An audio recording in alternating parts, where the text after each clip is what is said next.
नमस्कार, मैं हूं आपके साथ हर्षिता और आप देख रहे हैं पुलिस वाला वेब न्यूज। हरदुआ के आदर्श वेयर हाउस में धान खरीदी में व्यापक भ्रष्टाचार, बिना जांच परख सीधे बोरे में पलटी जा रही धान।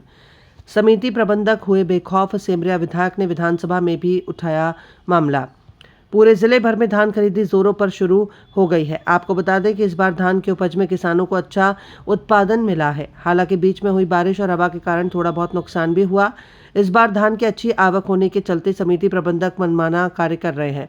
किसानों द्वारा लाई गई धान को सीधे ही बोरे में पलटी कर दिया जाता है। ये नहीं देखा जाता कि धान की क्या क्वालिटी है और बोरे के अंदर धान है भी या नहीं। आदर्श वेयर हाउस में इस मनमानी का वीडियो कैमरे में कैद होने के बाद वेयर हाउस का मालिक जय सिंह पत्रकारों से भी बदसलूकी करने लगा और कहने लगा कि जहां शिकायत करनी है वहां शिकायत कर दो, जिससे साफ जाहिर होता है कि सब कुछ किसी मिलीभगत के चलते हो रहा है। इतना ही नहीं, आदर्श वेयर हाउस में एक किसान ने बिना कैमरे के सामने आए बताता है कि यहाँ किसी दिन 37 किलो तो किसी दिन 38 किलो की तौल की जाती है और मना करने पर धमकी दी जाती है कि अपनी धान वापस ले जाओ, नहीं तो जैसा हम कर रहे हैं वैसा करने दो। एक और जहां मध्य प्रदेश के मुख्यमंत्री मोहन यादव किसानों को लेकर चिंता तो रहते हैं, तो वहीं दूसरी ओर उन्हीं के सरकारी नुमाइंदे उन किसान भाइयों को खून के आंसू रुलाने से बाज नहीं आते।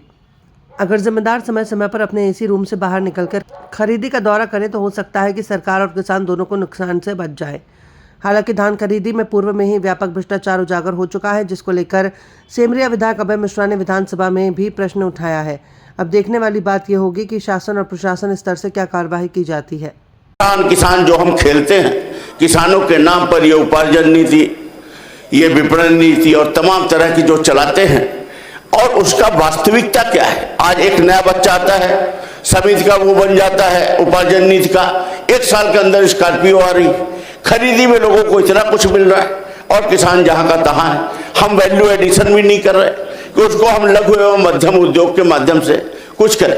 अभी भी हमें तो लगता है कि आपकी सत्ता है, आपकी सरकार है, नए मुख्यमंत्री जी हैं, बेहतर अगर आप प्लान कर लें तो चीजें बदल सकती हैं। अब हम स्पेसिफिक एक मामले में आ रहे हैं जिसके लिए हम आपसे बात करना चाह रहे हैं। आपने बड़ी बड़ी बातें की, ऐसा लगा कि भारत देश बिल्कुल बाहर, हम वो गाना सुना करते थे, वो सोने की चिड़िया लहलहा रहा, वो गाना याद नहीं, पर अभी तो लगी रहा बाहर जैसे कुछ लहलहा रहा।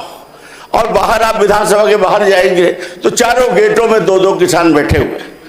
माननीय विजयवर्गीय साहब से भी मैं कहूंगा कि थोड़ा सहयोग करेंगे, थोड़ा मुझे सुनिएगा।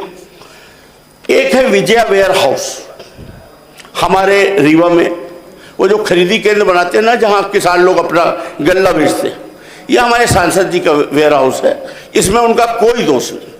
वहाँ खरीदी केंद्र सरकारी लोग कर देते हैं और उनका काम है कि खरीदी, उनका दूर दूर से इससे लेना देना नहीं। इस विजया वेयर हाउस में किसानों ने अपने गल्ले को बेचा। ये है उनकी रसीदें, ये देखिए, ये रसीदें ये मिलती हैं, ये इस तरह की रसीदें। ये 58 किसान हैं जिनका 1,27,00,000 रुपए का भुगतान है। 1,27,00,000 का किसी का मान लीजिए 50,000 का, किसी का 60,000 का, किसी का 1.5 लाख का। ये हमारे विधानसभा क्षेत्र का है। इसमें होता क्या है कि जब पंजीयन नीति में कैप नहीं, माने 2 तरह का पंजीयन होता है किसानों का, एक होता है सिकमी बटाई का, एक होता है सीधे। इनमें कैप नहीं है। तो सिकमी बटाई वाले में क्या करते हैं, जो समिति प्रबंधक वगैरह होते हैं, जो इसका कारोबार करते हैं, जो यूपी वगैरह की धान ला के बेच लेते हैं या विभिन्न तरह के पैसा कमाने के उनके तरीके हैं, तो वो क्या करते हैं कि पहले से ही, चूंकि कैप नहीं है, तो खूब सारे पंजीयन कर लेते हैं अपने लोगों के। इधर भले वो बोए हों ना बोए हों, गिरदावरी का कोई मतलब नहीं।